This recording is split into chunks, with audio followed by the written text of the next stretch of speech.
Well, Gisele Kapterian, a tech executive backed by former New South Wales Premier Gladys Berejiklian, has won pre-selection for the blue ribbon Liberal seat of Bradfield, beating prominent anti-voice campaigner Warren Mundine. She'll now be tasked with retaining the seat against the Teals after the margin was cut to just 4.2% at the last election. And joining us now is Indigenous leader Warren Mundine. Warren, really appreciate you joining us on the show. Thank you so much.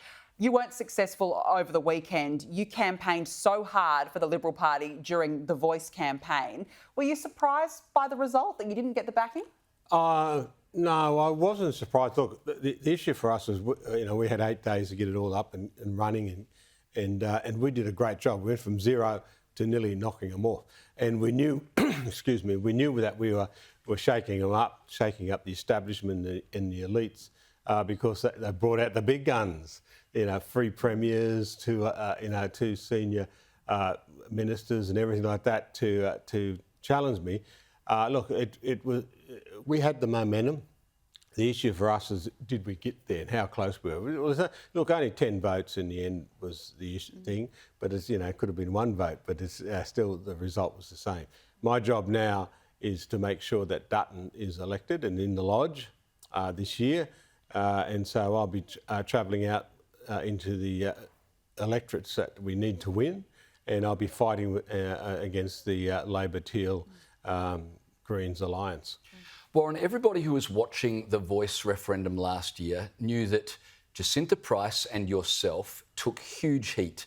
In fact, I know that personally you sacrificed a lot to be part of that campaign. You didn't need to, but you did it because you believed in the principle and you believe in what the Liberal Party has to offer. And then they thank you by rejecting you for a seat that many believe you should have had.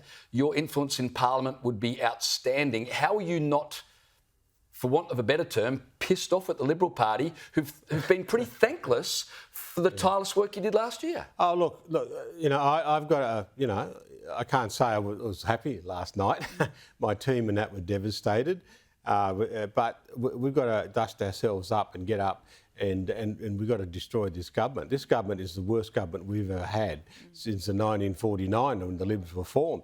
So that's where I'm going to be putting all my energy. And there are some incredible candidates out there who are fighting the tough fights. There's an incredible candidate sitting right here, I would have thought, and they said no. What's wrong with them? Do you think, Warren, that the Libs have gone with a woman to go up against a female Teal candidate to match a female?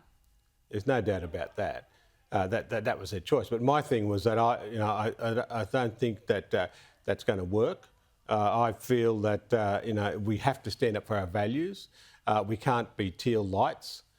We can't pretend that we're something that we're not. We've had that happen before, and look at the results. You look at the results of where the Teals have won. It's all been where moderates, or wets as I call them, seats, and that's where they've lost. But to me, I've got to dust myself off and focus on who the real enemy of the Australian people are. And the real enemy of the Australian people is this Teal-Green Labor alliance. Just quickly, what's your next move in terms of getting back into Parliament? Is that still your goal, and how does it look for the future? We've started that already last night after a couple of lemon squashes. I've been ringing around today, and we're going to be catching up the powers that would be this week, and we're going to lay down the plan for me to move forward, but not only for me to move forward. What does that plan look like? I love you too, but I'm not going to be.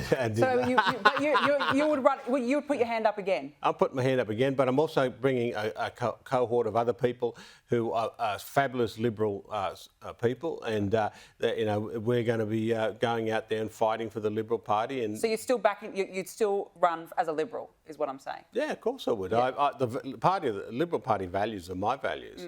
It's the Australian values. And we'll fight for those, and also we've got a great leader in Dutton. We couldn't get a better leader in Dutton, and we've got to make sure that he's in the lodge.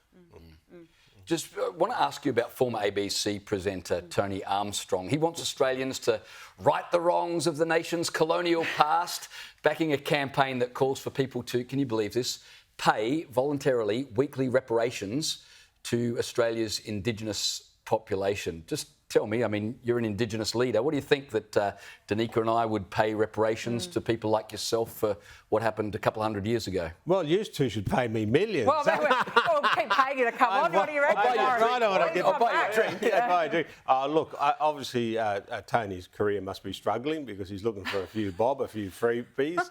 Look, this is all nonsense. Look, we spend billions and billions of dollars a year already in this space, and look at the result of it. It's not about this. What we should be doing is actually, giving the opportunity, like we do for all Australians, in regard to getting into business. In fact, I was on 2GB this morning with an incredible bloke, Denny, who's the head of the Nyungar Chamber of Commerce, which is a whole lot of Aboriginal businesses, which is pulling in multi-million-dollar contracts and that, on merit, and building careers for themselves and doing things like that. That's what we should be doing, not looking for a freebie and that.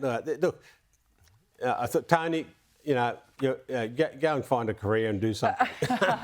Warren Mundine, it's been great to speak with you. Not the result you'd hoped for yesterday, but we look forward to seeing what you do in the future, that's for sure. Okay, thank you very much. Thanks for joining us.